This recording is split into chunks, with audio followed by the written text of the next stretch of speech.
Welcome to The Explainer. Today, we are going to tackle the beyond prompts method. So if you've ever felt like you're just not getting the best out of your AI, you need to stick around. Seriously, by the end of this, you'll have a system that gets you predictable, high-quality results every single time. Okay, let's just start with a problem that I know we've all had. You put in a request and you get an answer from your AI that's fine, it's good, but it's not great. So what do? You hit regenerate. And again, just hoping for something better. Sound familiar? Yeah, we've all been there. And this is where most people get stuck. They're getting like a 6 out of 10 quality output. And you know why? It's because we're all using this incredible supercomputer like it's just a basic search engine, you know? Just typing in a few keywords and kind of hoping for the best. But here's the thing, and this is really the key. The problem isn't the AI, it's not the technology, it's the way we're talking to it. We've been giving it these vague, wishy-washy instructions and then getting frustrated when we don't get expert-level results. Well, we're going to fix that right now. All right, let's dive into the core of this whole method. The very first step, you guys, is a huge mindset shift. We need to completely rethink what a prompt even is. In fact, just forget the word prompt for a minute. So stop thinking of a prompt as just a single, simple instruction.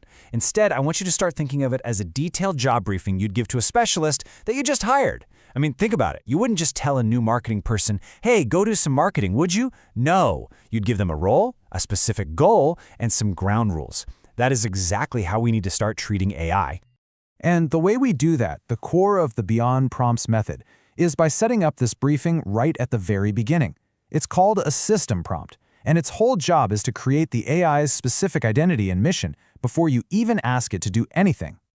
Now, this system prompt has 3 parts, and they are absolutely non-negotiable. If you get these 3 things right, you turn a lazy command into a professional directive that delivers, well, incredible results. Let's break them down. First up, role definition. This is where you give the AI its professional identity. You're not just asking some generic chatbot for help anymore. No, you are assigning it a very specific expert persona to adopt for this conversation. And look at how specific that is. This is so much more powerful than just saying, act like a business expert. The second you give it a role this specific, the AI just instantly recalibrates its entire knowledge base and its response style to match. It's a game changer. Okay, so you've given it an identity. Now what? Well, now you give your new AI specialist its mission.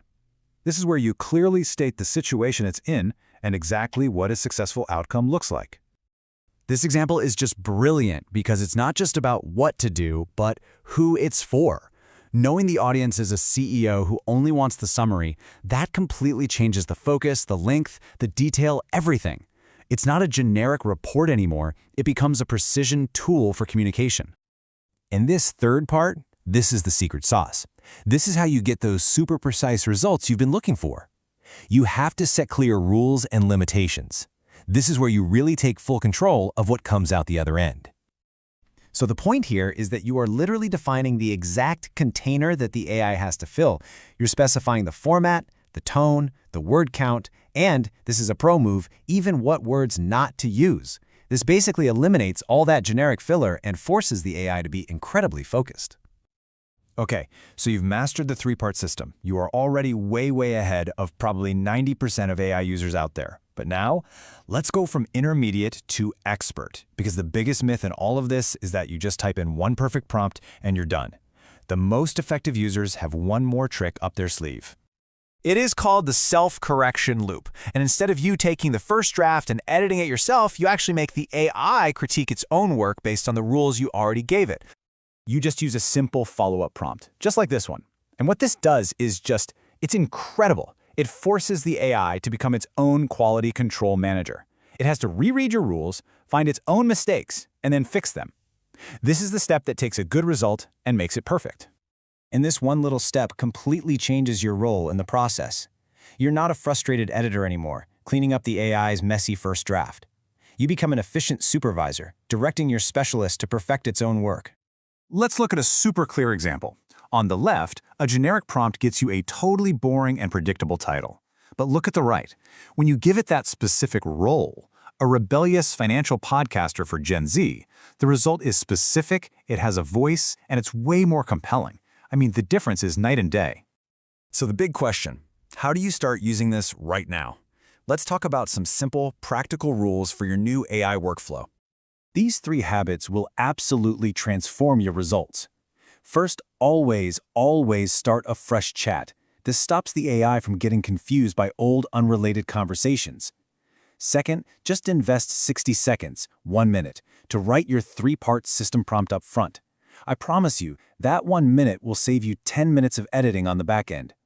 And third, be directive. Don't ask, "Can you please?" You've assigned it a role, now manage it with authority. And that's really the ultimate takeaway here. This whole mindset shift is the key that unlocks the AI's true potential. You're the director, and the AI is your highly trained specialist. So stop typing simple commands and start managing. If you found this explainer helpful, make sure to like this channel for more deep dives into mastering AI. We've also linked an infographic down in the description that summarizes this entire method so you can have it as a quick reference. Thanks for tuning in.